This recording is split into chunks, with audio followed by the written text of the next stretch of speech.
All right, so now we're going to be talking about boundaries. Actually, we're going to be talking about two different kinds of boundaries, actually. Physical and invisible boundaries.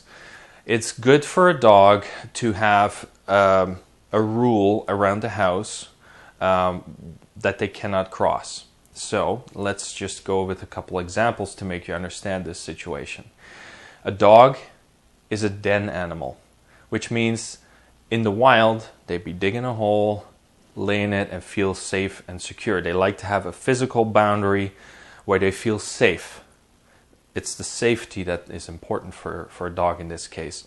And that's why you find your puppy or your dog often laying in a corner, under a table, behind the couch, in a doggy bed, because even the doggy bed may have a little bit of a protection, a little bit of a shield around it.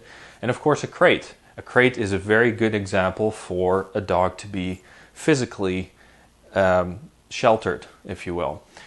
So this gives them somewhat of a boundary. It makes them feel safe. So the principle behind this, of course, for boundaries is that it gives them safety.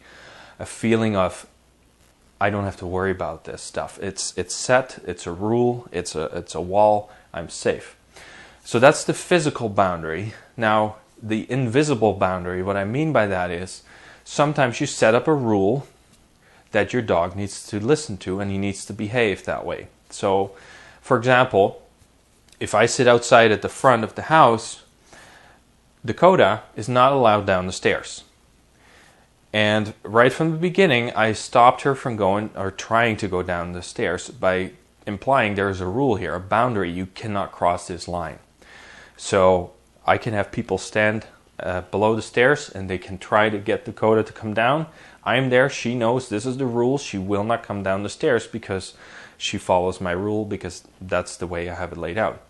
The other thing is we have a room in our house that has carpet. Now Dakota is a heavy shedding dog, so I didn't want her hair on the carpet. The other two dogs we have, they're allowed to go in that room because they're not such a heavy shedding dog. So right from the beginning we started by putting a baby gate up and telling her that she couldn't go in. We removed the baby gate after a little while because you don't want to have baby gates all over your house forever. So every time she came to this door opening, we stopped her. Just a quick, I'm not allowed there, I guess. So we kept repeating this over and over, and now she knows that she's not allowed in this room. So for her, this is a safety, it's a rule, it's a boundary, and if you stick to it, this will really help them understand a couple of rules.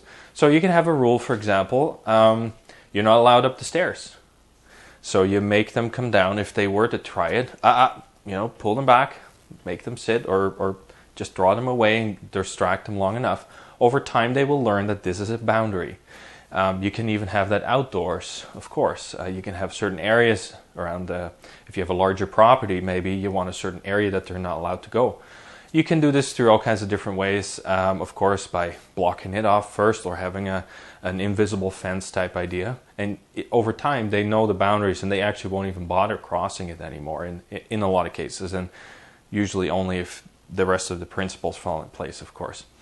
So that's a bit about the boundaries. It's important to have a couple of rules because dogs, again, they do like rules, because without rules, they don't know what they're allowed to do, and it's kind of feeling in the dark, where am I allowed to go?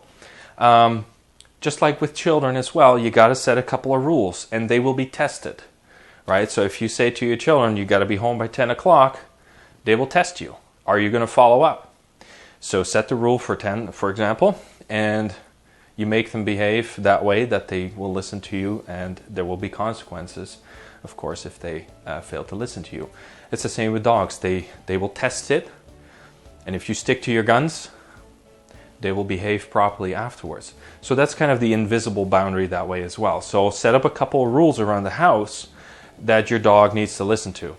So whether it's you're not allowed on the couch, upstairs, downstairs, in the bedroom, in the bed. There's nothing wrong either way, but it's good to have a couple of rules in the house that they know that's the rule and they like it.